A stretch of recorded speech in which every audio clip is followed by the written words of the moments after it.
Bonjour à tous, bienvenue dans ce numéro d'Unboxing Philo. Je vous rappelle le principe, je reçois un cadeau, dedans il y a un mot, et on fait un peu de philosophie ensemble. Voici le cadeau que j'ai reçu, et je vais vous le décrire, vous le voyez, hein, il s'agit en fait d'un papier cadeau roulé, voilà, on dirait une cigarette en biscuit, voilà, roulé avec des herbes, Alors, est-ce que ça sent? Non, ça sent pas trop. Voilà, juste deux petites herbes qui ferment cet étrange cadeau. Voilà. Donc, on va observer la chose. Voilà, ça s'enlève très simplement. Et on déroule. Alors, c'est original parce que le cadeau, j'ai l'impression que c'est le paquet cadeau lui-même. Bon, pour l'instant, c'est du vide. Voilà. Ah, bah voilà. Voilà le mot qui apparaît, écrit dessus. Je vous le positionne comme il faut. C'est le mot absence. Absence de ruban, absence de boîte et ce mot. Alors, philosophons sur ce mot, c'est l'invitation qui nous est proposée. Le mot absence, c'est un mot d'abord extrêmement poétique. Il y a plusieurs mots comme ça dans la langue française. Le mot lumière, l'adjectif étrange, sombre et le mot absence. Il y a beaucoup de paradoxes qui sont liés à ce mot. D'abord, l'absence se constate que sur fond de présence. Lorsque je remarque que quelqu'un est absent à une réunion, c'est qu'il aurait dû être présent. Lorsque je dis j'ai des absences, absence d'esprit, mon esprit vagabonde ailleurs, c'est précisément que je n'ai pas de présence d'esprit, je ne suis pas concentré, focalisé sur l'instant présent et je ne fais pas preuve de vigilance, d'attention.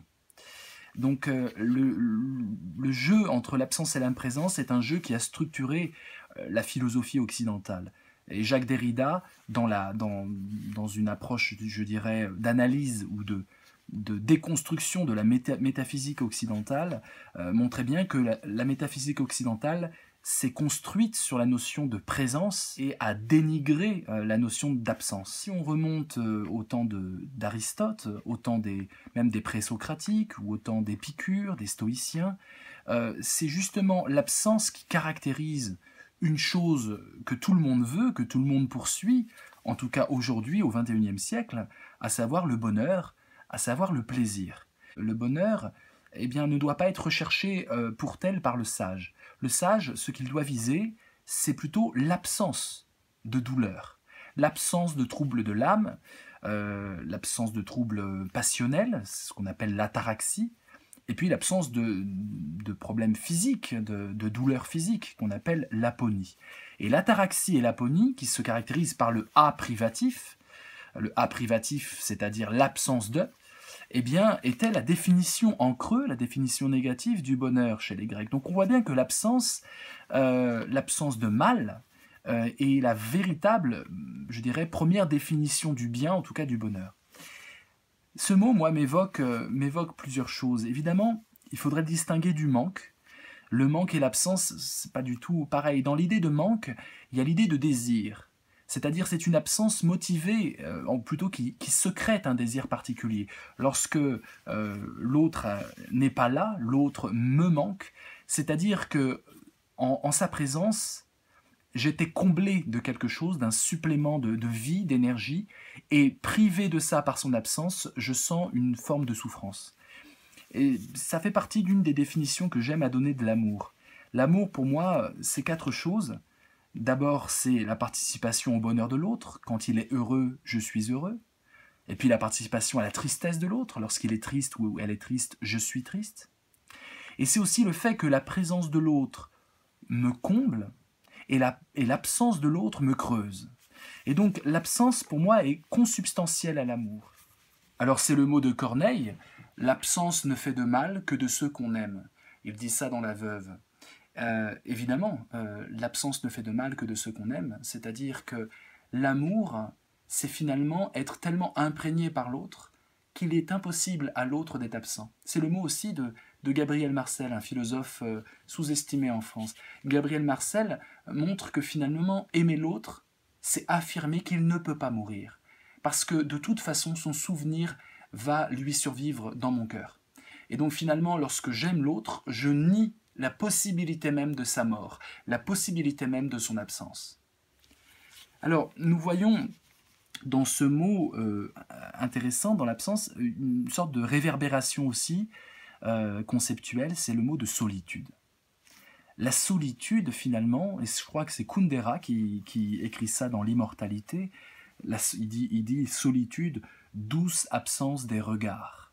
Eh bien, évidemment, la solitude, c'est ça. C'est-à-dire, dans la solitude, dans l'absence des autres, finalement, je peux véritablement être moi-même parce que je ne suis pas exposé à leur jugement. L'horizon est le mode de présence d'une absence. Et je trouve ça extrêmement, extrêmement intéressant. L'horizon, c'est voir l'absence. L'absence, normalement, ne se voit pas. L'absence s'esquisse toujours. Et l'horizon, comme mode de présence d'une absence, montre l'infinie poésie, finalement, de ce mot. Solitude, horizon, présence, amour, manque. Nous avons ici tout un cocktail poétique et, je dirais presque romantique. On peut aussi voir du côté de Clément Rosset, dans ses impressions fugitives, il parle de l'ombre, il parle de l'écho, il parle du reflet.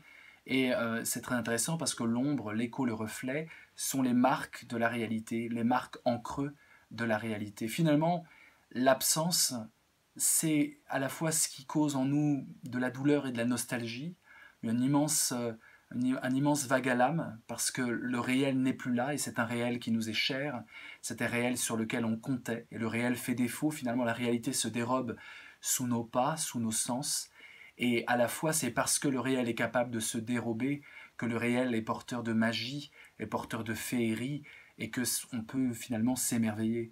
Qu'est-ce que l'émerveillement, si ce n'est être comblé par une présence qui aurait pu ne pas être, par une présence qui aurait dû normalement être absente.